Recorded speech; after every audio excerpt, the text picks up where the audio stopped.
Hello and welcome to another episode of Gemstone Mine. I'm John, and today we have another lesson from cEDH on critiquing your win conditions. cEDH is a metagame within the Commander format that sits at one extreme, with highly consistent, highly efficient decks. Not all cards are equally powerful in all formats, or even in all metagames, but there are lessons to be learned from how people are brewing with the most powerful cards available in the game.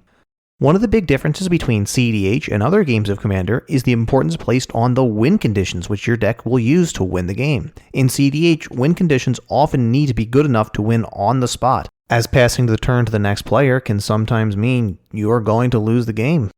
In our last episode, we talked about the stages of the game: ready, set, go.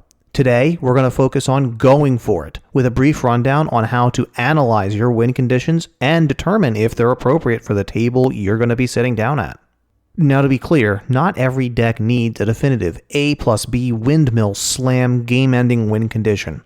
In general, the more casual your deck, the less you need a dedicated win condition. Paper cuts win conditions tend to be more and more common as decks become more casual. This comes from the old phrase, death by 1,000 paper cuts. Decks that lack a distinct win condition, but instead are going to try to win by amassing and overwhelming opponents with smaller threats. These decks tend to blur the line between setup and going for it in the ready, set, go model, which can sometimes make identifying the critical turn more difficult. Now, when I say death by 1,000 paper cuts, many players' minds immediately go to Aristocrats decks that focus on draining the opponents down slowly with cards like Blood Artist and Zulaport Cutthroat. But most decks which rely on creature beats over several turns while in an advantageous position also use this as their default sort of win condition. Some decks with access to big overrun type effects, like Craterhoof Behemoth in green, will have a more definitive capstone to put on their game plan. But it's just as valid for the zombie deck that slowly builds up a horde to incrementally tick down people's life totals as they beat away with an unkillable swarm of zombies. This back and forth between the person who is going for it and the players who are still getting set up leads to the unique stop and go phenomenon that we really only see in multiplayer Magic, where one player has the board state to start pressuring opponents from an advantageous position, and the other players who are still in the setup phase are looking to try to knock that leader out of the go for it stage and get themselves more time to reach that go for it stage themselves. In general, even with decks that are winning with a paper cuts strategy, they have a strategy to win the game. And I want to try to urge as many players as possible to make sure your decks have a way to win the game. Many players find the stalemate when no one can break through to actually end the game to be a very unfun stage of the game, and the shorter this stalemate period is, often the better it is for the game as a whole. So as we start talking about ways to win the game, I'm first going to plug Commander Spellbook, a repository of combos who recently integrated into EDHREC.com. If on EDHREC.com you go to Cards and then scroll over to Combos, you can search for combos by color identity, by cards in the combo, by mana needed, etc., etc. Commander Spellbook notes the following components of a combo. First, the required cards needed to complete the combo. Then the card's color identity that are in the combo itself, any prerequisite setup that needs to be done before you can execute the combo, the steps needed to complete that combo, and then the results of the combo itself. Prolific cEDH brewer Cobblepot, a member of the Lab Maniacs and the Mind Sculptors, has also talked about win conditions in terms of their surface area, in an attempt to identify how difficult they are for your opponents to interact with. Casting a spell can be interacted with on the stack with a counterspell, for example. A creature in play with an ability that is needed for the combo can be interacted with by removing the creature, etc., etc., etc.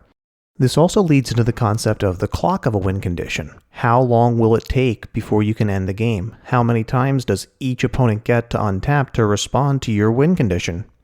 In general, the higher your setup requirements are, the more casual table friendly your win condition is.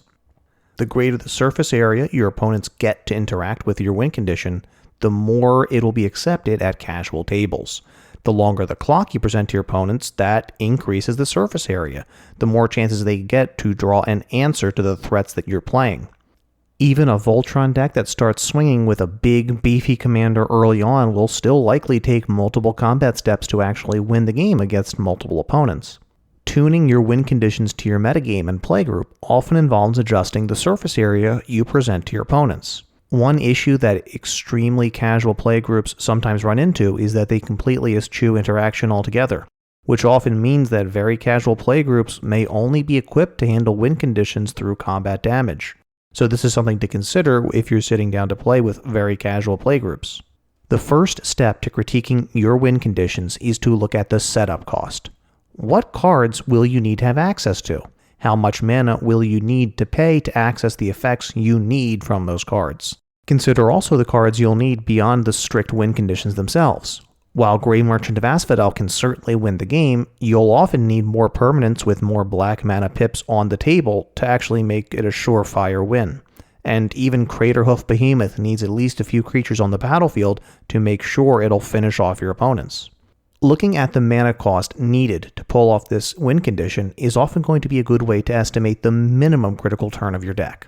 Now, the actual critical turn is going to be driven not just by this mana cost, but it will be decreased towards this theoretical minimum based on how consistently you can access the components of your win condition.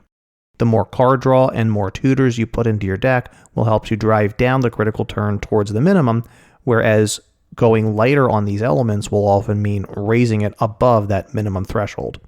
If your deck is going to have a dedicated win condition, you want to make sure you're familiar with how those steps of that win condition work, so it's not a bad idea to goldfish your way through the steps of winning the game with them.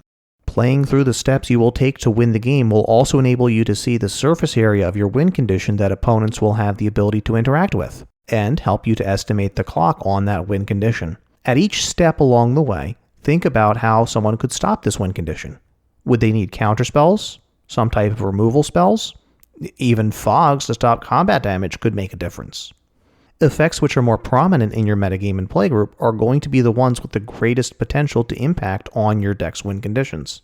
Know ways to protect your win condition. In our episode on Ready, Set, Go, we described the go part of the game as when you're trading down on resources like cards in hand to wind the clock down that your opponents will have to respond to your attempt to win the game. This is likely where you're going to be running offensive counterspells to protect your game-winning spell, or protection-granting effects like Lightning Greaves to give your Voltron commander Shroud. You should also know the end state of your win condition. There are really very few cards in the format which actually say win the game on them. Damage doesn't always result in winning the game, but it often can. Goldfishing out your win conditions will really help you get a better sense of when your setup is complete and when you're really ready to go for it. For example, I'm currently brewing a deck around Malcolm Keen-Eyed Navigator and Kedis Emberclaw Familiar, and trying to understand when I will have the mana I need to really go for it, to be able to both tutor for, cast, and activate Glinthorn Buccaneer as my win condition. That's something that takes practice, and I've been goldfishing the decks many times to get a good feel for when the deck is really ready to go for it. Some win conditions don't directly win the game themselves, but leave you so far ahead that you are virtually guaranteed to win.